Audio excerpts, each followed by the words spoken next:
Good afternoon, everyone. Thank you so much for joining us today for the final session of our TeleTalks webinar series for 2016. Today we're going to be talking about the essentials, 2017 regulatory and compliance requirements for patient flow. We are so excited to have Jody Eisenberg with us today. I think this is a record-breaking registration for our webinar, so I think that's a true testament about the great content that we're going to be learning here shortly. So I just want to go over a couple of housekeeping items before I turn it over to Nan Finnis, who's going to introduce Jody today. Our biggest question always is whether or not the presentation and the slide deck will be available after the webinar for you to review again or to pass along to colleagues. And we are happy to report that absolutely you will be receiving that email probably today or on Monday with those materials, so keep a lookout for that. If you don't by chance get it, please send an email to marketing@teletracking.com and we'll be sure to send over those materials for you. We also encourage questions throughout the presentation. I think we're all going to be very interested to learn about what Jody has to say today, so just know that we will keep all of the questions until the conclusion of the webinar, and we will answer as many as possible with the time frame that we have. So without further ado, Nan, I would love to pass it over to you to get Jody introduced and to get us on our way. So thank you both for being here. Thank you, Kaylee, and welcome everyone. Happy Friday and happy holidays to all of you. I am Nan Finnis, Vice President of Advisory Services here at TeleTracking, and I'm nearing my 4th year at TeleTracking, and I know that you'll hear this in my voice, but I remain passionate about the work that we do daily to improve care and to eliminate waste for patients as they flow through our healthcare system in the U.S., in Canada, and in the U.K. Today is our final TeleTalk session for 2016. We offered nearly a dozen sessions this year with a goal to bring to life the functions of our technology and how some of those key functions are used to improve patient flow.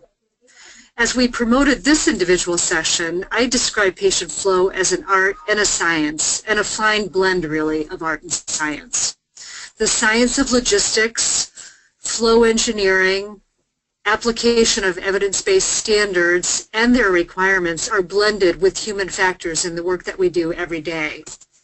So I'm proud to introduce an exceptional speaker and a colleague of mine, Jody Eisenberg, who I've known for, Jody, probably over 20 years. And Jody, I know, will share with you a bit of the science of patient flow. Jody also, in her eloquent way, will also weave in the art of our work, as she has lived in many healthcare organizations and has worked side by side with those who focus daily on moving patients through our complex systems. Jody is the Senior Director of Accreditation and Education Programming for Vizient Incorporated. Vizient is an alliance of healthcare organizations representing about 4,500 healthcare entities. In this role, she leads efforts to help their member organizations develop continuous patient readiness process improvements, improves their accreditation knowledge, solutions and strategies, and ultimately ensures a focus on quality and patient safety in her organizations. Prior to this role, Jody led accreditation, clinical compliance, and policy management for Northwestern Medicine in Chicago. Jody has served as faculty for a variety of educational programs and has authored several articles and books related to accreditation and continuous readiness. She has evolved in her career as a healthcare administrator, where she began in medical staff services and quality. She holds a master's degree in healthcare administration from the University of St. Francis, as well as many other specialty certifications. Jody, it's a pleasure to introduce you, and I look forward to learning from you today. Thank you so much for joining. Thank you so much, Nan, for the kind introduction. And yes, it has been quite a few years since we have worked together, good years. And just to mention, you know, I just moved over to Vizient probably 2 years ago this month, and you know, I thought I was leaving that land of mergers and acquisitions, and I started at UHC, and which many of you might know Vizient as UHC and or VHA. And we've begun the last 2 years to go through that merger and acquisition process, but it's all been very good. And most importantly, I've been able to kind of keep in touch with the professionals at the bedside, focused on the patient, and in my mind, that's the most important thing. So with that, I would like to just give you, Nan gave you an update about Vizient. We, in my position in our area, we view ourselves as an accreditation partner to healthcare organizations across the country. Today, here's my contact information. Should you want to reach out to me post-program, I'm happy to connect with you. I do not have any relevant financial or non-financial relationships to disclose. And on this slide here, we have the objectives. My primary objective is to really give you a very, very quick overview of the basic flow management, regulatory requirements, problematic areas, and areas of focus. I am going to spend some time on some of the revisions that we have seen introduced over the past year that have come out of CMS. I will also talk about some of the pending proposed regulations that remain sitting out there, and then I'm going to focus in on some of the requirements that significantly can impact and most importantly preserve patient safety in your organizations. As Nan said, feel free to log in your questions because we will have time at the end to answer questions. So we've got a lot to cover. My goal really is to give you that high-level overview of some of the regulatory activities that have occurred over the past year, and I want to be able to link those back and focus in on some of those issues that have an impact on patient flow management. So just to set the stage, on this slide are the Joint Commission Patient Flow Management Standards. All of you are very familiar with these, I'm sure. They were introduced in 2012 and effective in 2013. And I think the key here is we know why these were put in place. They were originally put in place with a primary focus on ED overcrowding and patient boarding. And I think what we've learned over the years is that while patient boarding and ED are issues, we really have come to better understand that this is truly a hospital-wide issue and, more importantly, or even so, a continuum of care issue. The standards that have been set focus on use of data and metrics, boarding of patients, appropriate care of mental health patients, and the right complement and competence of staff. So I've pulled together some of the top Joint Commission standards that potentially have an impact on patient flow management, and just wanted to give you a flavor of what they are and what impact they have within your organizations, and also highlight some of the recommendations for and strategies for resolving those issues. So for your reference on this slide, here are the top 10 challenging standards. These were published by Joint Commission for 2016. And for good or bad, what it's worth, the list really hasn't changed in quite a few years. The focus that we see is primarily on life safety, environment of care, and infection control issues. We do see popping through there a provision of care and a record of care standard. Both of them are actually related to the ordering process.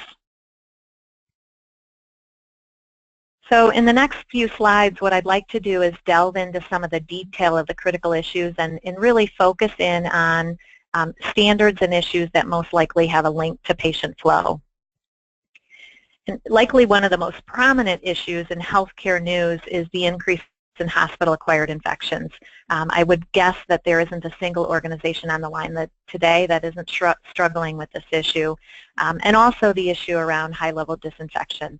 Unfortunately, we've seen some sentinel events, and we've seen some organizations with their names on the front pages of newspapers, and this is what we really want to get away from. Most importantly, we want to protect the lives of each and every patient in our organization. So this slide points to some of the more problematic survey issues that have come out, and many of these are likely to result in, unfortunately, condition level findings with the potential to escalate to immediate threat to health and safety. Condition level findings put organizations at risk for reimbursement, but more than that, they put the patients at risk each and every day that those issues aren't resolved. So the primary issue that we've seen, risks related to disinfection, specifically related to reprocessing medical equipment, devices, and supplies. These risks are heightened when staff don't have a consistent process in place, don't consistently adhere to the basics. And it's really interesting, you will see me reference the basics in several of these problematic areas. And that's really the key. For this particular issue, following manufacturer's instructions for use consistently, and this applies not only to high-level disinfection, but also low-level disinfection. So whether you're cleaning a gurney in a procedure room or processing surgical instruments, it's important that you take into consideration the manufacturer's instructions, that you've got the right product for the right task, and that your staff are competent and they have access to the instructions for use. So the high-level disinfection issue has been in the news and a focus of not just Joint Commission, but CMS, FDA, CDC, and some of the critical areas of focus include the reduction of the bioburden at the point of use. There's a lot of confusion or question or inconsistency around that process for cleaning surgical instruments. There's also gaps in compliance relative to appropriate transport. And again, we see the focus on manufacturer's instructions for use and then quality monitoring. And I would say virtually every organization surveyed has definitely had a focus on the quality monitoring, and many are getting hit with findings related to that. And this would be the documentation of that quality monitoring. So the test strips, the temperature monitoring, all of those basics, the minutia, that becomes very important in ensuring a consistent and compliant process. So not only has this issue been cited by CMS, Joint Commission, there was an FDA safety communication prompted, and it was prompted a critical focus on flexible bronchoscopes. This was published in September of 2015, and you'll see there on the slide some of the issues that were identified not only in surveys but also prompted the safety communication. This particular safety communication does also house recommendations and strategies and solutions for addressing this particular issue. The FDA Safety Alert followed a CDC health advisory, which also focused on recommendations relative to training staff and, again, following manufacturers' instructions for use. And what I recommend here is taking that health advisory and breaking it into the recommendations and really looking at your procedures within your organization and doing a gap analysis. And if you're not following the recommendations that have come out of CDC or FDA, you really need to ask yourself, why aren't we following that? Because if you don't ask it yourself, you're going to be asked by the surveyors. And the most important thing, again, I will go back to, is we need to make sure that we've got an effective process in place for each and every patient that comes through our doors. So the CDC Health Advisory focused on a lot on the auditing and monitoring of all reprocessing steps. And so what I would say to you is, at this point, your organization should have completed an inventory of all of the sites where cleaning, disinfecting, and sterilizing reusable medical devices is occurring. If you haven't, I would be surprised. If you haven't, please do so first thing tomorrow. Following that inventory, then, it's really recommended, or I would think the best recommendation would be to do some sort of process mapping, outlining the steps that you have in place in each of those areas to ensure that there's no gaps. And I would take that process mapping and compare it from area to area. And while you may have some distinct differences based on location and geography and type of equipment being processed or cleaned, you really need to make sure that those that need to be consistent are consistent from area of care to area of care. This is one of the ways that surveyors and others will take a look at these processes to ensure consistency. They'll be asking your staff to tell them about the process, and they'll be looking for consistency. And once they see inconsistency, the flags begin to raise. So that process mapping and review of the system policies and procedures are going to help you ensure consistency and compliance. And a few key recommendations, I would say most importantly, include infection control, not only in the process once you start it within your organization, but include them in the purchasing process, and validate that contractors are approved by your manufacturer to provide the services that they are providing. So what does this have to do with patient flow management? So included on this slide are some of the deficiencies specifically cited by CMS and Joint Commission. And I've pulled many of these right from the publicly available information on the CMS site. And as I mentioned at the beginning of this topic, many of these are likely to result in condition level findings with the potential to escalate to immediate threat to health and safety. So there's a definite link to transmission of infections. There's transmission of infections specifically during a hospital stay can result to longer lengths of stay, readmissions, delays in care, all of which contribute to patient flow management. So these are things that really you need to take into consideration and make sure you've got the basics covered so that you can begin to tackle the big stuff within patient flow management. So let's move on to medication management, and again, we see the requirement to follow manufacturer's recommendations. And I pulled out the medication storage issue. These issues also have a direct link to infection control issues. And some of the issues been cited are outlined on this slide. Many are common issues that we've struggled with for years. Medications that are locked in accordance with law, secure medications, disposal of medications, staff competencies. Access and diversion risk is a focus of late, mostly related to the issues around opioid utilization and the issues that we're seeing related to diversion. Another part of medication management is related to the clear and accurate medication orders.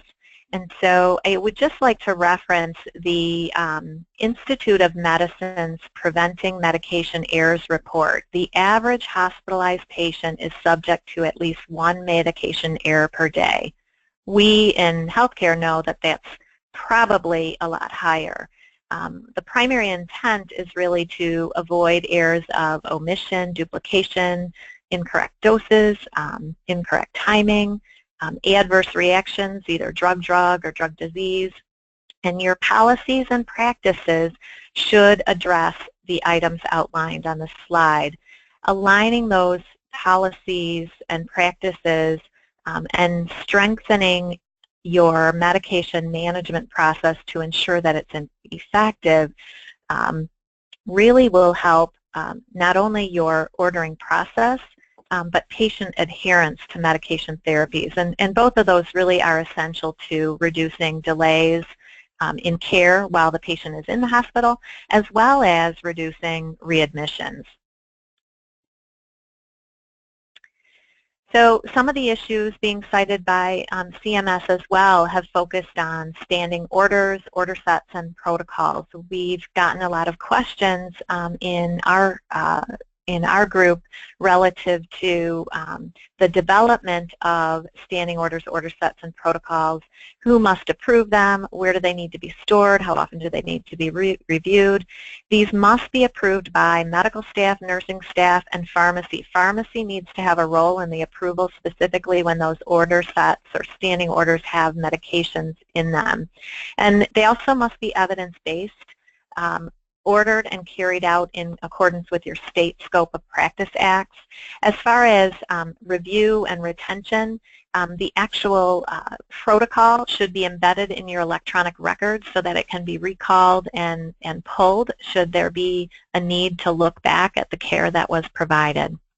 You and your organization need to determine and define what that process is and what that timing is.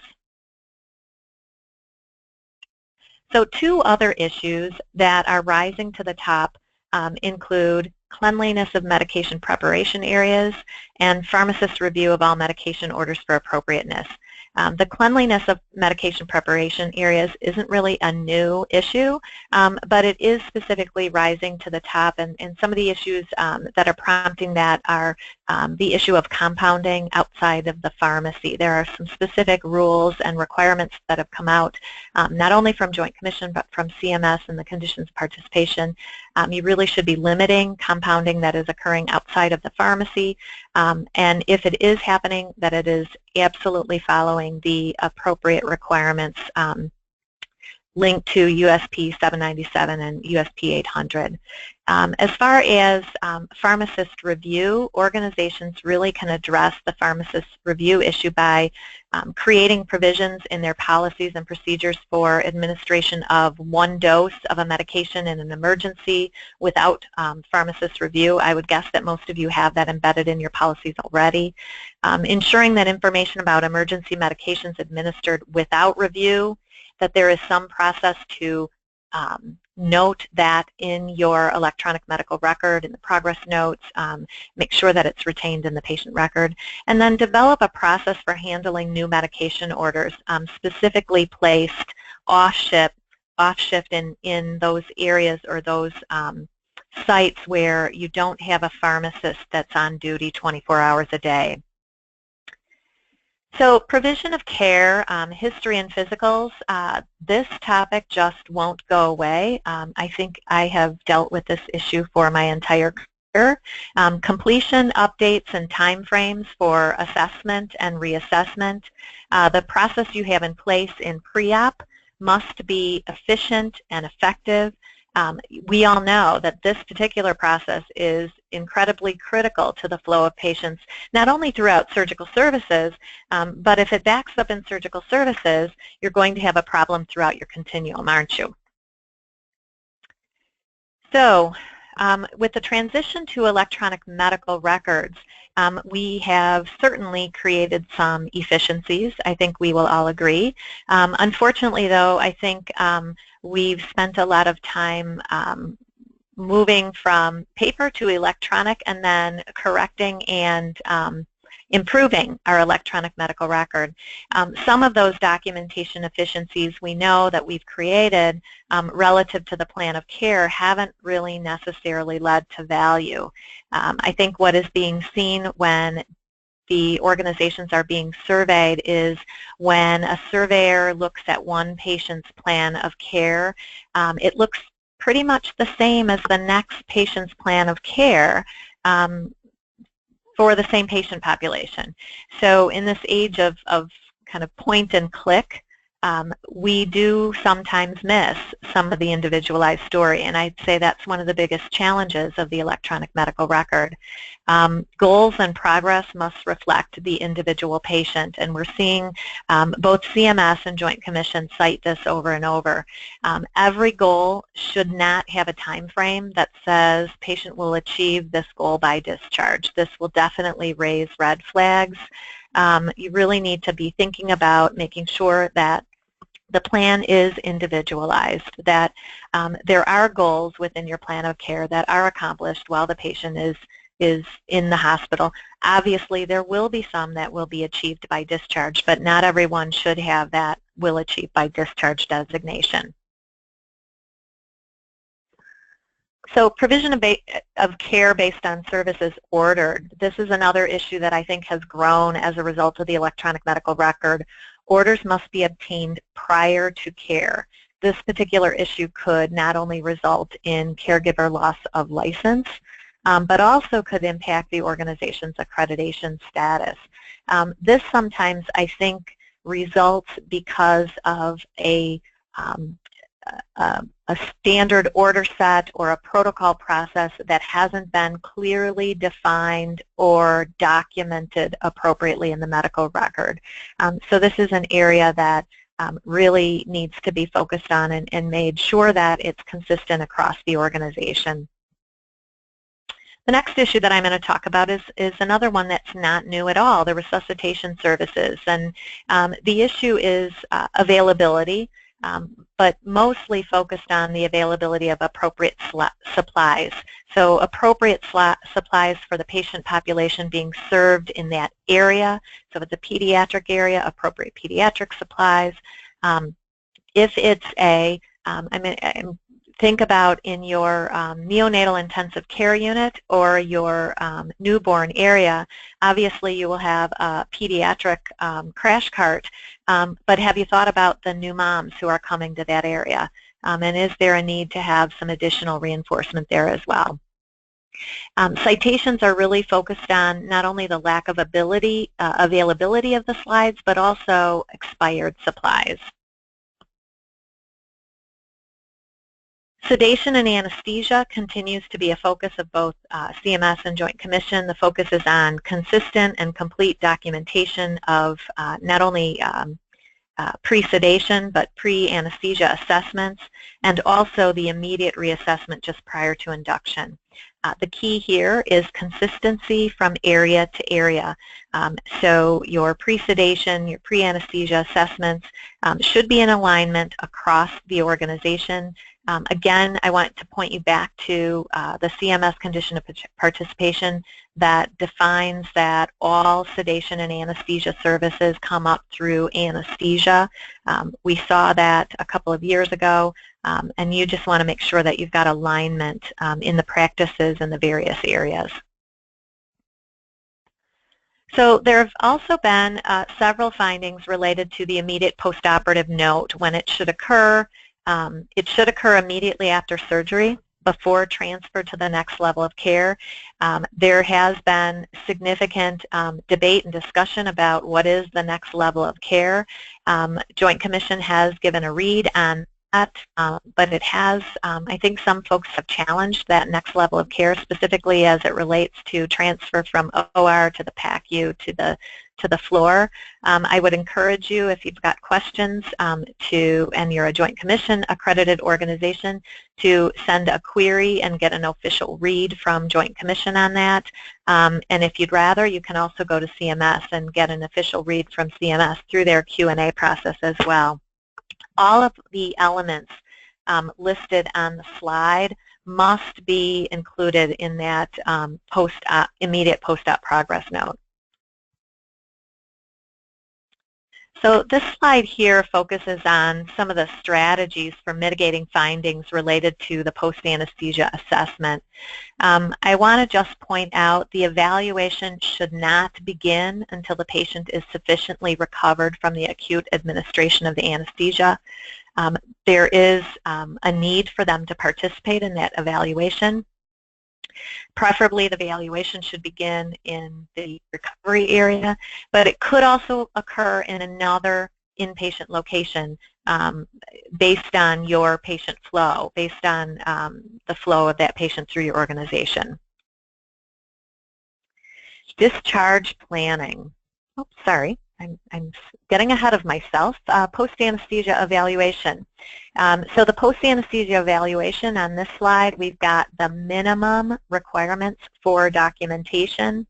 And I'll just say that this evaluation really is a critical communication tool. The minimum elements are listed. You need to determine if additional information needs to be included. Each of these elements, as mentioned, have a communication piece. And if they're not documented appropriately, they really can result in delays of care and untoward outcomes for the patient. So there's your connection to patient flow management. Again, these are the minimum documentation requirements for post-anesthesia evaluation. Now on to discharge planning. So I'm just going to spend a brief moment of time talking about discharge planning on this slide, because I'm going to address it later on when I talk about a pending CMS Act that also has implications to discharge planning. Listed here on this slide are some of the common deficiencies and focus areas for that are on the radar of CMS and Joint Commission. And I just would point out that CMS published quite a while ago a discharge planning worksheet which outlines all of the requirements relative to discharge planning that the CMS surveyors will actually take a look at should they come into your organization. CMS has required that all voluntary accrediting organizations at least review that and incorporate those questions and process into their survey process. So if you've not used the discharge planning worksheet, I highly suggest that you take a look at it. It should guide not only your process within the organization, but it can be very helpful and useful in outlining and defining your policies and procedures relative to discharge planning, discharge instructions, etc. So moving on to medical staff, while we don't see a significant amount of findings in this area, two that we are seeing more frequently relate to oversight of quality and the coordination of care. And this is specifically being cited in areas like interventional radiology. So where there isn't adequate evidence, say in the medical record, that the physician, that the licensed independent practitioner had even seen the patient. So I would encourage you to take a look at this area and make sure that you've got appropriate documentation in place to provide evidence that physicians are involved in the care of the patient. Leadership accountability. This is another one that's being cited when there is evidence of patterns or trends in noncompliance, or in the case of an immediate jeopardy finding. Leadership controls the resources to address the issues, and if they aren't being addressed consistently, this finding will appear. And so when we think about the issues that I talked about relative to high-level disinfection, many organizations that were cited with findings in the high-level disinfection area, specifically around flexible bronchoscopes or endoscopes, found themselves not only with a significant amount of findings in the infection control arena, but they also found themselves with a leadership finding as well.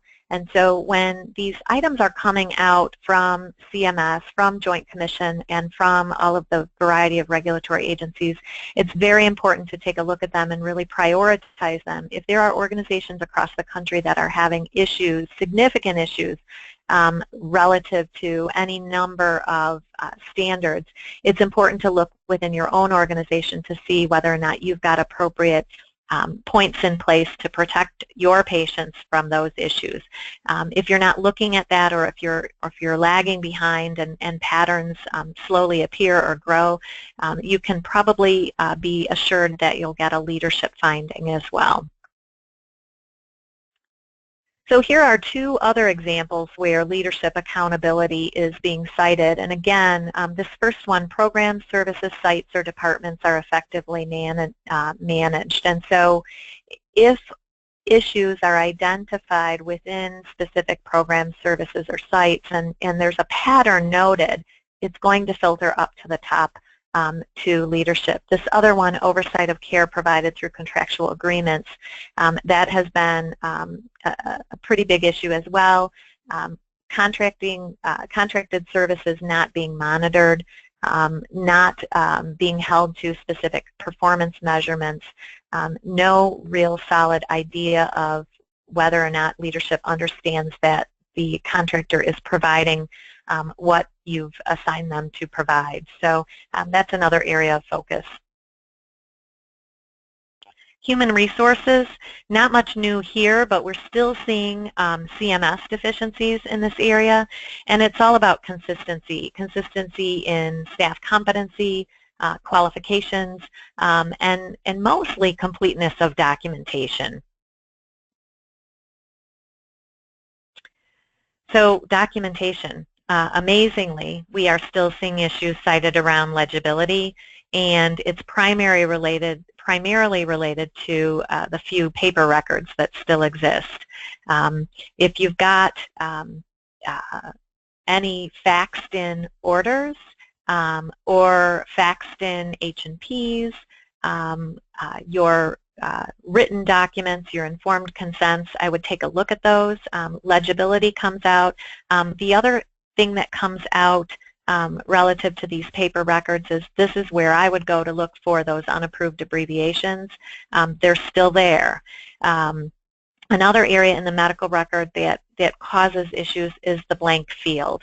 And so is the blank field not applicable to that patient, or is it misdocumentation? So it's real critical for you to take a look at your electronic medical record and identify where you might have blank fields. Is there a need to have something placed in there if nothing is documented? So organizations really need to think through how to define and ensure complete documentation. So informed consent, this deficiency is being cited even though this requirement has been around since virtually the beginning of time. Many issues that we see there are multiple consents, conflicting information. One question I would ask is, does your general consent, so your general consent for all procedures, include a consent for blood transfusions? If it does, is that line crossed out when the consent is filled out for minor procedures that probably rarely, if ever, would result in a blood transfusion? If it's not lined out, my question to the patient would be, my question to the caregiver would be, was the patient fully informed about the risk, benefits, and alternatives to blood transfusions? So that's just one example of that consent issue. Patient rights. Patient rights, additional issues that we see relative to consents. I talked about multiple consents, consent not signed, content not written in terms patient understands. We've seen a lot of issues around the communication to the patient. You've got a non-English speaking patient or a low literacy patient. How are you making sure that they have a full understanding of the consent that they're signing? So national patient safety goals. We have not seen a significant number of findings relative to national patient safety goals. However, we have seen quite a few issues bubbling to the top related to labeling of medications and containers, as well as, this is just one of those, but prevention of MDROs, prevention of any of the infection control related national patient safety goals. Those have risen to the top. So now on to the fun stuff, although I don't know that you'd think it's so fun. CMS conditions of participation. So in June of this year, CMS released several proposed requirements, and the intent of the revisions is really to modernize the language in the COPs, bring them up to date. Organizations need to ensure that their policies, procedures, and protocols stay current and in alignment with these particular requirements. And caregivers need those current and complete tools and resources to do their jobs and meet the needs of the patients and keep them moving throughout the hospital. 3 key features of the proposal that was released in June include implementation of antibiotic stewardship. We saw the implementation of the Joint Commission topics on this particular topic this year, reduction of hospital-acquired conditions, large focus from virtually every regulatory body, and the reduction of hospital-acquired conditions through a focus on that antibiotic stewardship, and then a focus on prohibition of discrimination. Also included were several clarifications, and one of the ones that I would highlight is the change of language from licensed independent practitioner to licensed practitioner. It seems relatively minor, but hopefully it will allow for an expanded view of the advanced practice provider. And the goal really would be to get these advanced practice providers across the continuum practicing at the top of their license. And I believe that this will likely have a positive impact across the continuum, not only within the inpatient care setting, but probably more so in the ambulatory and outpatient settings. So the improving Medicare post-acute Care Transformation Act of 2014 is a bill that is intended to change and improve Medicare's post-acute care services and how they are reported. So the revisions of this act were published in 2015. I think they originally came out in 2014. They were published in 2015. They include significant changes to the discharge planning requirements. There were 3 individual opportunities for comments that were opened, which was pretty incredible. This act has had a lifespan in the proposed stage of 3 years. We were really hopeful to see some sort of final rule published, but as of today, it still remains pending. The IMPACT Act goals focus on safe, accessible, affordable care across the continuum, very much in alignment with the Affordable Care Act. And with the new administration, we aren't quite sure where this will end up, but we'll go ahead and review it nonetheless. And hopefully we will continue to see clarification to it, and when the final rule comes out, we'll be able to be ready to implement. So the focus of the impact care really is on standardizing care across the continuum. So I believe this has a significant link to patient flow management, because if we're able to pull together and come to consensus on the requirements embedded in this act, I think there really is a great opportunity to connect the dots from acute care to the variety of providers that we have in place.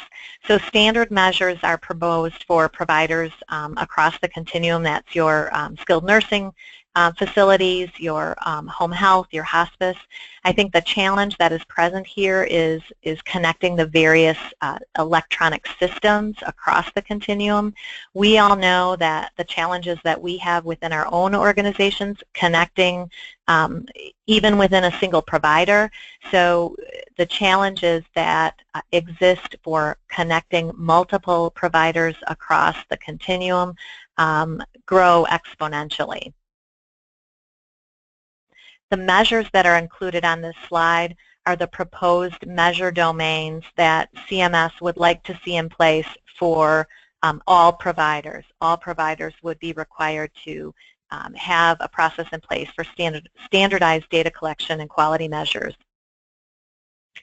So not only does the proposed rule require specific discharge activities for all patients, it includes requirements for post-discharge follow-up.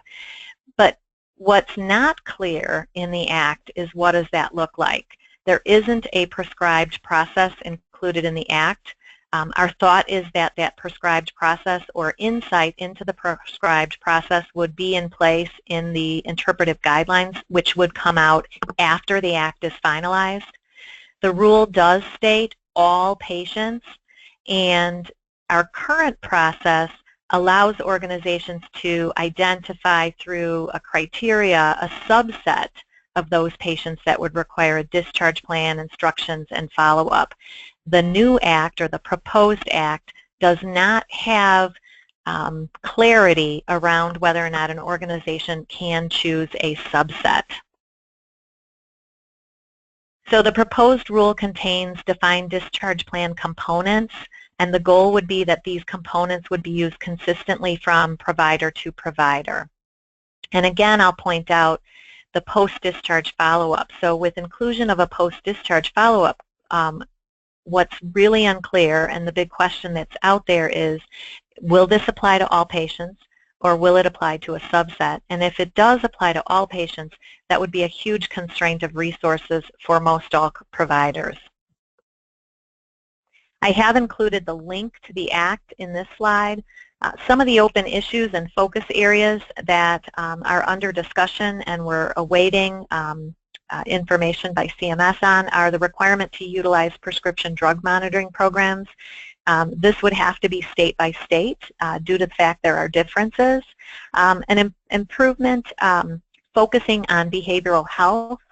There's discussion about a psychiatric discharge plan. We all know that there's a lack of outpatient settings to accommodate those mental health patients, so there's a big gap here. Also, standardized patient assessments across settings. It's important, and what we've seen in the comments is that folks really feel strongly that there is a need to agree on the assessment elements. And again, if the EHR isn't connected, it's really hard to validate the value of standardized assessments. So now we're going to move on to the CMS infection control pilot, and this one kind of snuck in at the end of 2015. It's a 3-year pilot program targeted at taming the transmission of infections. So the pilot actually began in nursing homes in 2016 and is expanding to hospitals in 2017 and 2018. The focus is on transitions of care. So again, think about patient flow management across the continuum. CMS is really working on ensuring that the infection control worksheet used for surveying this particular topic is sufficient. So I talked earlier about the discharge planning worksheet that CMS published. They also have one for infection control. My hope is that all of you have had experience with that. CMS uses that to guide their survey of the processes in place at providers certified under CMS. They want to make sure that this tool is sufficient and appropriate for capturing the issues that might be contributing to the continuing transmission of infections, specifically across the continuum, not within specifically acute care or nursing homes. You will see some pilot surveys in 2017, and I would say to any of you on the call, if you're involved in a pilot program, please reach out to me. I'd love to hear how it went, what they focused on. Our guess is that once this pilot is completed, we will end up with a revised infection control worksheet. Hopefully, my hope would be that it would be streamlined, but there's more to come on this topic. The primary goal of the pilot project really is what I said. It's improving patient care across the continuum of care with a focus on infection control across the continuum. So new for 2016 was the implementation of the emergency preparedness condition of participation. And for those organizations accredited by Joint Commission, the requirements really didn't look a whole lot different. Plan, policy, procedures, communication, connection with local, state, and federal systems, training and testing. Not much new there.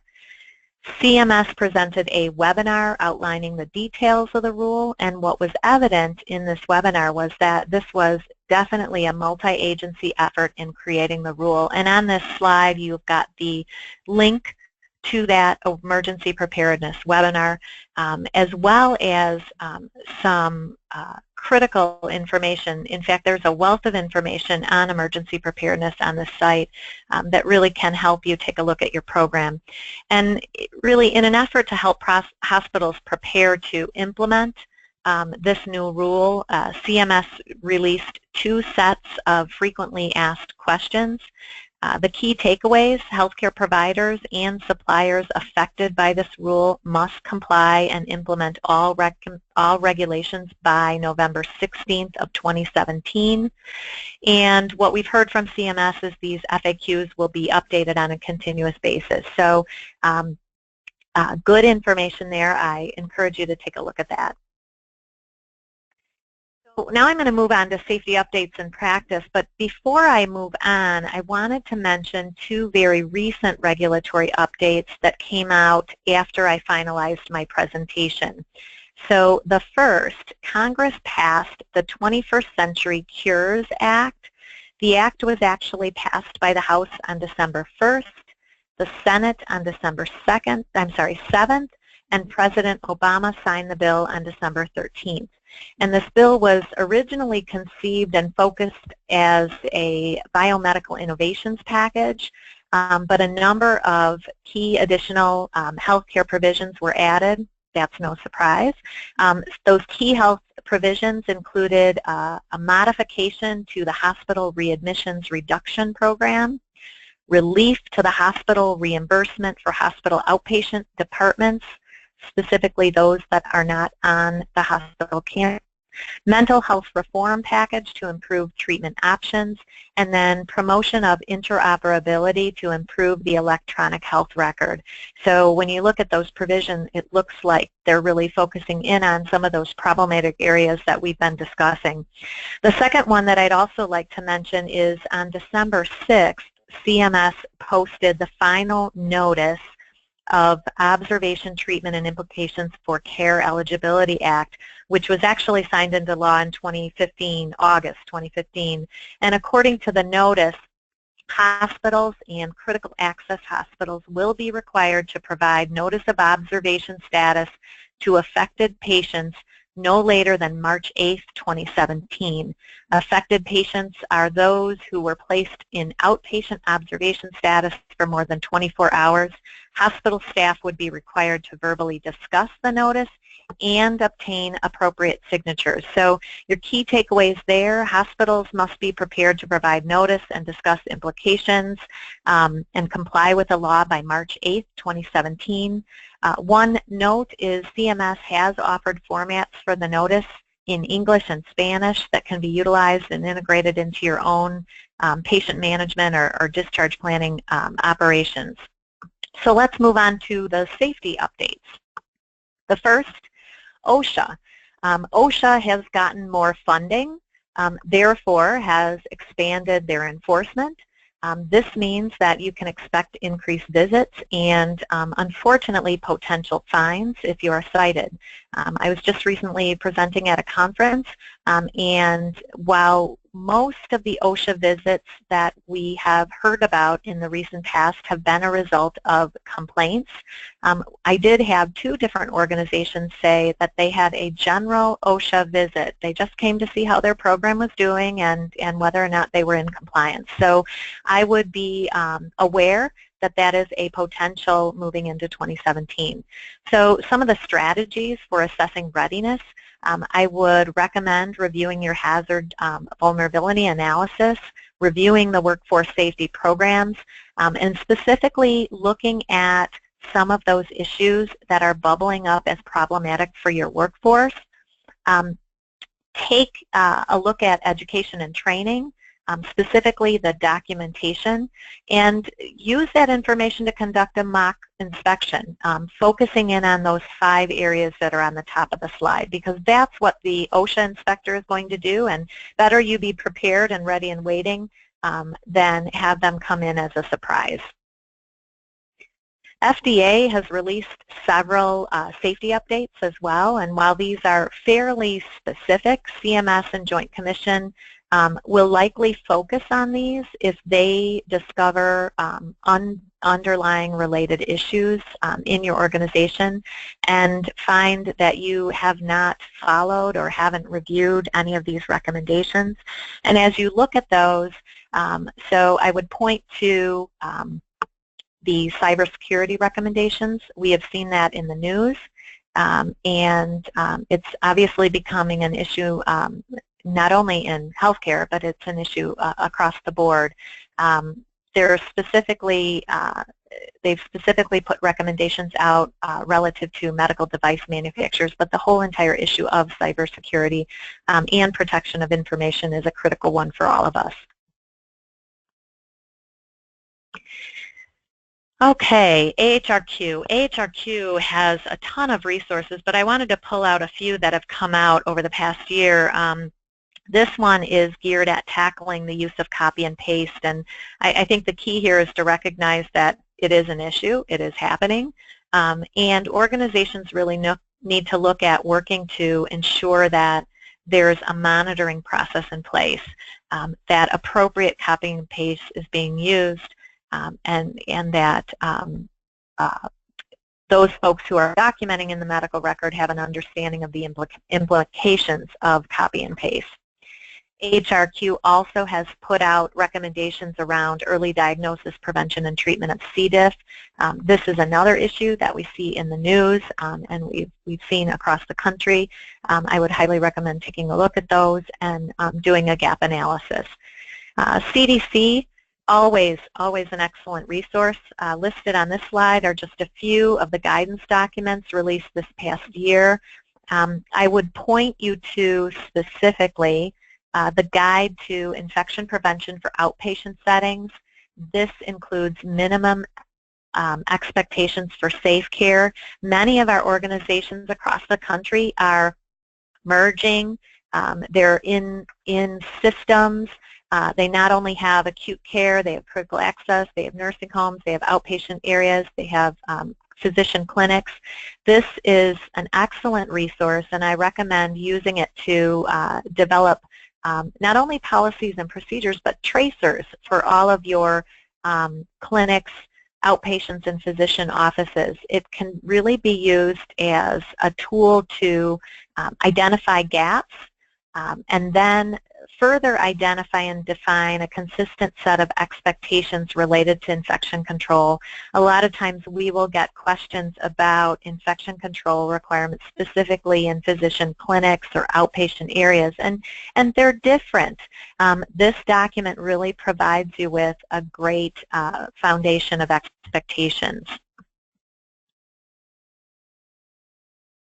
So Joint Commission releases Sentinel event alerts and safety tips, and the Sentinel event alerts, we know that accreditation organizations are obligated to formally review these Sentinel event alerts and consider the recommendations.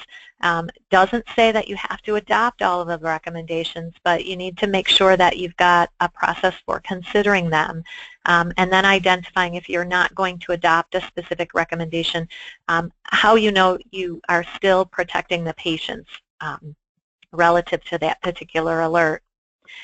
So here are the statistics published by Joint Commission from 2005 and 2016, with the most frequently reported for the first half of 2016. And you'll see down there on the most frequently, unintended retention of foreign objects is the top. Suicide and delay in treatment, two issues that I think are closely aligned with patient flow, boarding of patients, overcrowding in the ED, etc. So the Sentinel Event Alert 56 on suicide risk assessment, this one was recently updated. I believe this is the third update that we've seen. Unfortunately, we are still seeing these events, and the questions arise around when and in which setting is a suicide assessment, risk assessment appropriate. And the alert really provides some good information and recommendations related to conducting a risk profile of your various areas, and it also includes some very good assessment strategies.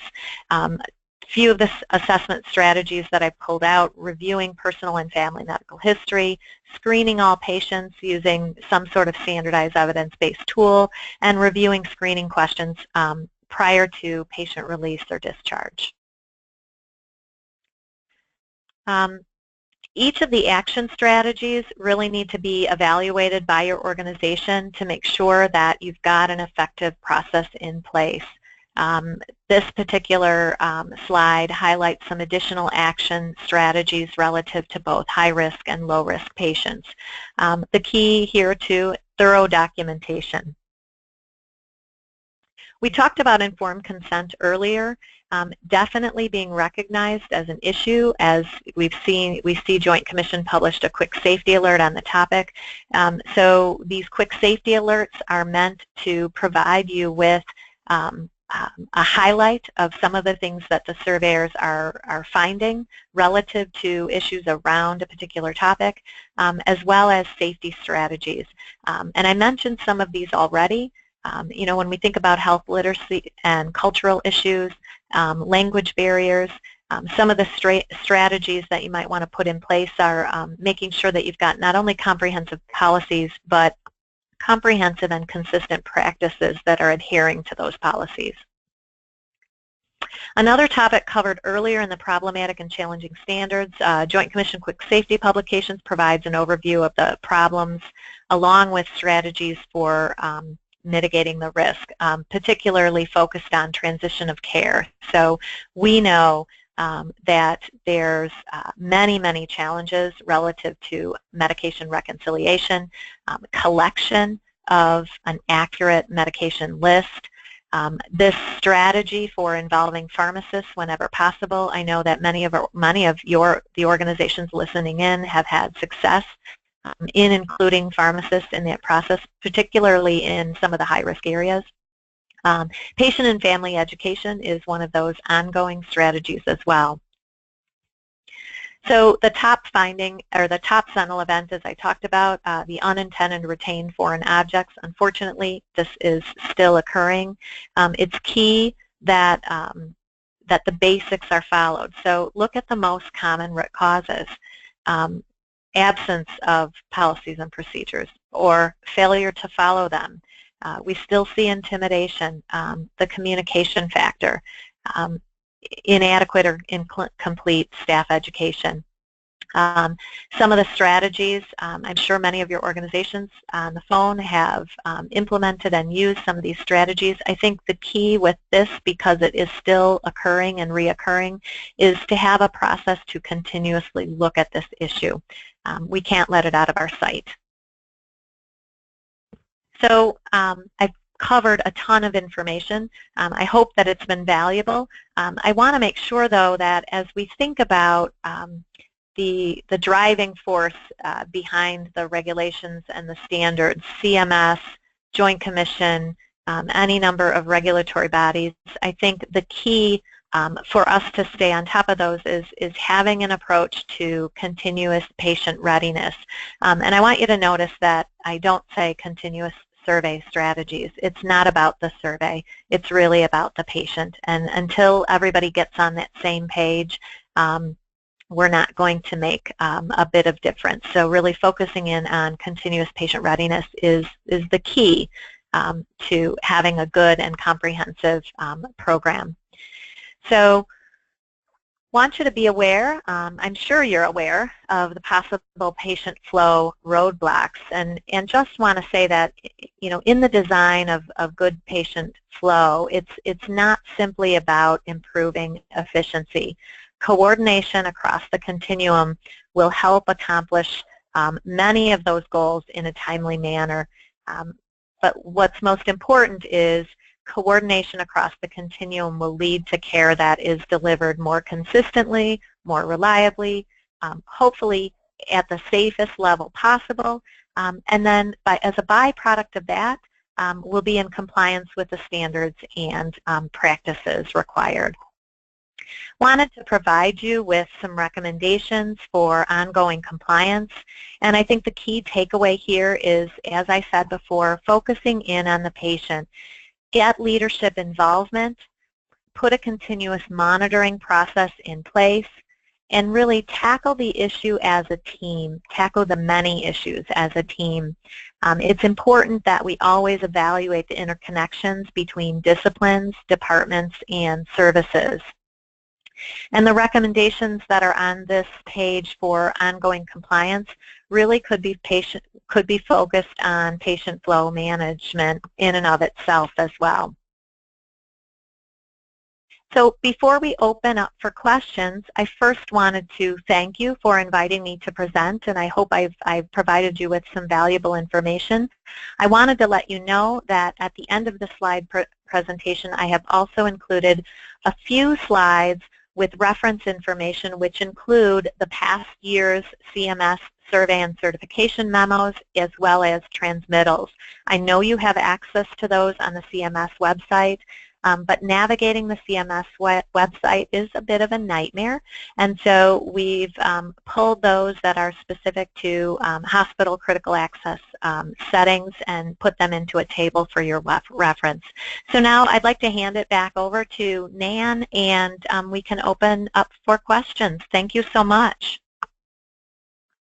Thanks, Jody. This is Kaylee. That was awesome. What a great way to end our week and to jumpstart the holidays, so thank you so much for that. So we do have a couple questions, but I will encourage everyone else to kind of jump in here and ask away. So I will start with the first. So very helpful to hear you talk about the regulations and requirements across a patient's flow of care.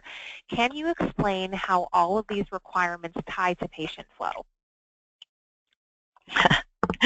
Okay. So how do all of these, I covered a lot of requirements.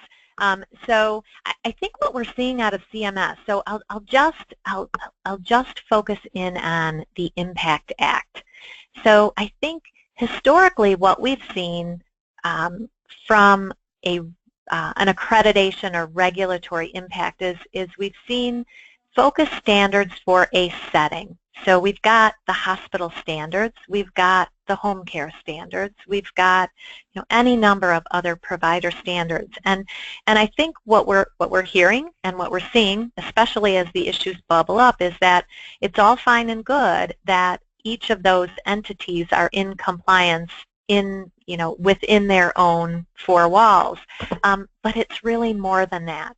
It is the connection. So when we think about transmission of infections and the regulations that we have, the National Patient Safety Goals around infection prevention, it's wonderful if we put those in place and have 100% compliance in the acute care, but what happens then when we transfer the patient over to the nursing home and they're not in full compliance? Or what happens when we don't have the appropriate assessment, reassessment, communication information that accompanies the patient across the continuum of care? That's going to put a roadblock, put a barrier in place to help that particular patient move through our care process. That's also going to use critical resources within our own organizations. So we're going to have to deal more and more with the delays of care, with the readmissions, with the decreased reimbursement. So in my mind, the regulations in and of themselves probably don't have that direct of an impact as a standalone, but it's when you put it all together and then you look at the providers across the continuum that you really see the importance of organizations focusing on, and go back to those patient flow standards that we talked about in the first on the first slide or two, use of data and metrics, what is really happening within our organization, but also across the continuum. The boarding of patients, that's pretty much an acute care issue, but we still need to address it, and we need to understand why we've got that problem. Appropriate care of mental health patients, and you could take mental health and sub any patient population. Do we have appropriate care for patient populations? And then the right complement and competence of staff across the continuum. I think there's a wider recognition that it's as much about the connection across the continuum as it is about compliance within a single provider. I hope that answered it.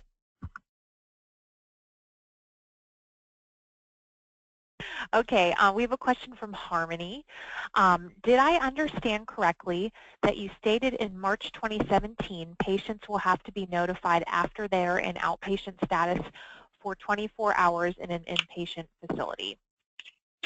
Yes, I did. That was just passed. So on December 6th, CMS posted the final notice of Observation, Treatment, and Implications for Care Eligibility Act, which that act was signed into law, remember, in 2015.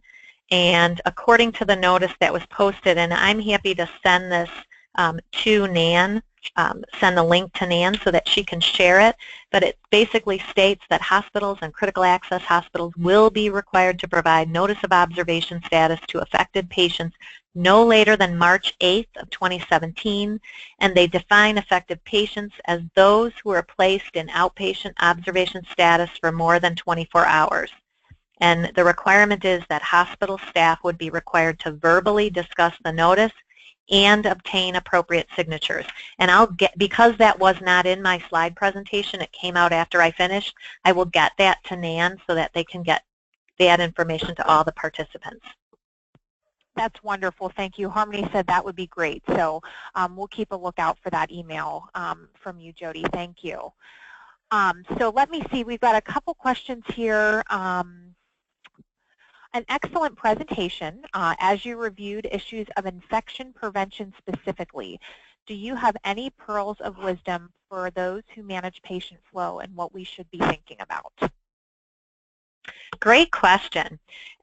So, when we think about some of the issues that I covered, the thing that comes to mind is the basics. So managing patient flow, think about those basics and how can the patient flow management staff get involved or be aware, ensuring that there's processes in place to communicate appropriate information as the patient moves through the continuum. Is the right information included? Is it comprehensive? Perhaps the patient flow management staff are recognizing bottlenecks in a specific area. Could it be relative to some specific infection prevention issues or practices? Because the patient flow management staff have a view kind of across the continuum, you might be great eyes to identify where there might be differences in practices, in care. I just think the awareness and recognition as patient flow management, a critical member of the team, that in and of itself could have positive implications. Great, thank you. And just a nod to how wonderful your presentation was. Barbara says, fabulous, Jody. You brought a great deal of information into a clear and concise presentation. So certainly focusing with a rich tide of resources. So I think that that's it for us today. We cannot thank you enough for being here. What a wonderful way to round out a great series that we had with TeleTalks this year. So for everybody still on the line, please keep a lookout for an email from TeleTracking with a link to the recording from today's session, as well as the slide deck. And Jody, if you wouldn't mind sending over that document to Nan, we'll make sure that we get that sent out to participants as well. No problem at all. Thank you. It's been my pleasure. And we hope that everybody has a great holiday. Thank you, everybody. Bye-bye. Thank you. Take care.